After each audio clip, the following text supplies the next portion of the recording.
What's going on, YouTube? This is SG1 Sports here at the Voice of College Football. We're going to preview the 2023 schedule for the Auburn Tigers here in this video.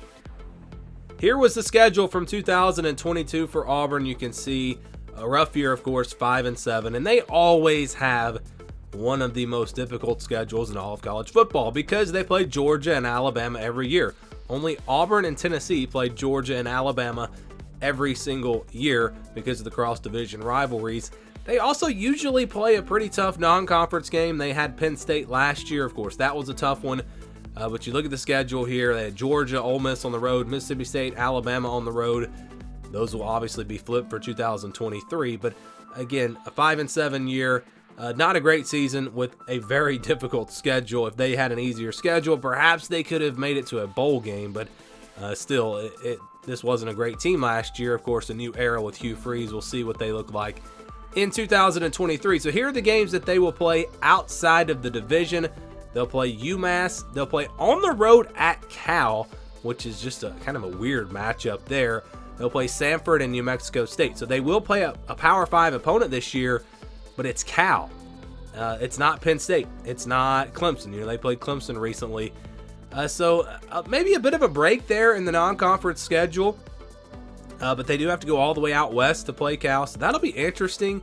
Really interesting matchup there. Cal was not very good last year, but neither was Auburn. So no guarantee how that game is going to go. Then they'll have Georgia at home and Vanderbilt on the road. So they get arguably the best team that you want to play out of the East in Vanderbilt. Although, I don't know for sure that Vandy's going to finish in last place in that division. They won a couple of conference games last year. We'll see what they look like this year.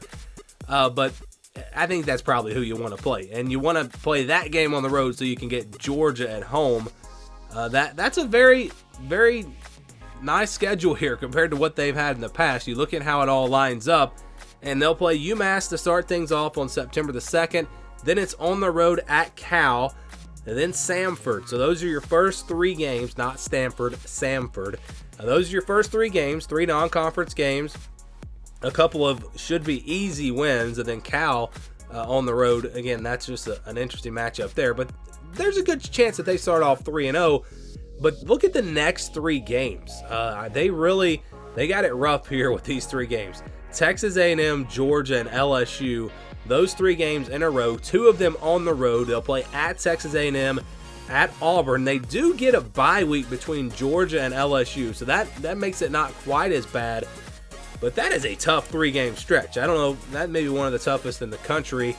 Again, on the road at Texas A&M, that's one that I think Auburn's going to have a hard time winning. A lot of talent there at Texas A&M, but they'll have a shot. Georgia, we all know where they are in college football right now. But it's a home game. Maybe that gives Auburn a chance. I don't know.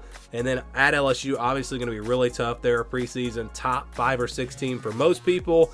So that three-game stretch is brutal. But again, they get a bye week between Georgia and LSU. Maybe that helps. Maybe it doesn't.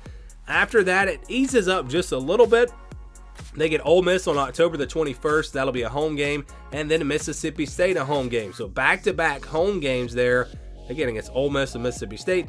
Then it's back-to-back road games at Vanderbilt and at Arkansas. They play Arkansas pretty late in the season this year.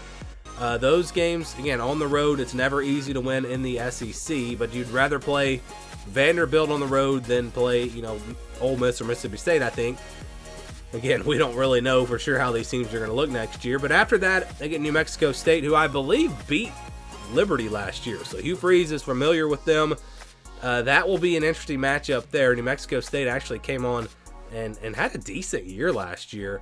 But Auburn should be, just from a talent level, shouldn't have any problem there. And then it's Alabama in the Iron Bowl, a home game. We all know what has happened many, many times in Jordan-Hare in that rivalry. We'll see if it happens this year. So all in all, I think this is a really favorable schedule for Auburn compared to their normal schedules. It's tough. It's always going to be tough. But the fact that you get Georgia and Alabama at home, the non-conference schedule, not bad, playing Cal. You don't have to play Tennessee.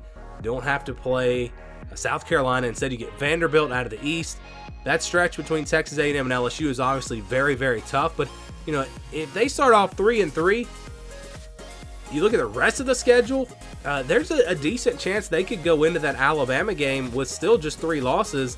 Again, it'll be a grind with Ole Miss, Mississippi State, Vanderbilt, Arkansas, those 4 games in a row. But depending on how good this team is next year, they'll have a chance in all 4 of those games, potentially. And again, they could be sitting there with just 3 losses going into the Iron Bowl, which would be a pretty big turnaround from last year. So again, this schedule sets up, I think, pretty well for Auburn, at least compared to some of their more recent schedules.